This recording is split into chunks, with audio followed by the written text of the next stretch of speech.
ఎన్టీఆర్ జిల్లా నందిగామలో అత్తింటి వేధింపులు తట్టుకోలేక ఓ వివాహిత ఆత్మహత్య చేసుకుంది.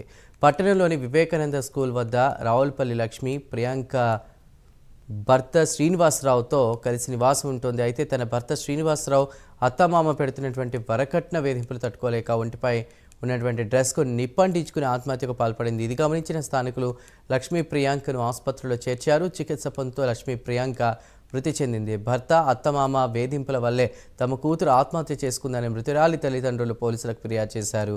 ఫిర్యాదు మేరకు పోలీసులు కేసు నమోదు చేసి దర్యాప్తు చేస్తున్నారు. రావులపల్లి లక్ష్మీ ప్రియాంక ఈమె ఏజ్ 30 years.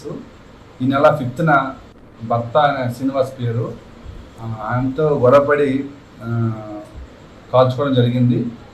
అంటే వెంటనే ఈమెని బెటర్ ట్రీట్మెంట్ కోసం విజయవాడ షిఫ్ట్ చేశారు. ఇనీషియల్గా ఈమె ఇచ్చిన రిపోర్ట్ మేరకు 85 and 108 BNS కింద కేసు నమోదు చేయడం జరిగింది. సబ్సిక్వెంట్గా ఈరోజు మార్నింగ్ డెత్ ఇన్ఫర్మేషన్ వచ్చింది. డెత్ ఇన్ఫర్మేషన్ ప్రకారం దీన్ని ఓల్డ్ ఏజ్లో 304B ఇప్పుడు 80 Clause 2 కింద ఆల్టర్ చేయడం జరిగింది.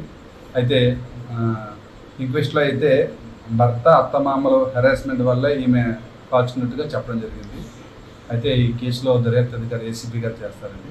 రావులపల్లి లక్ష్మీ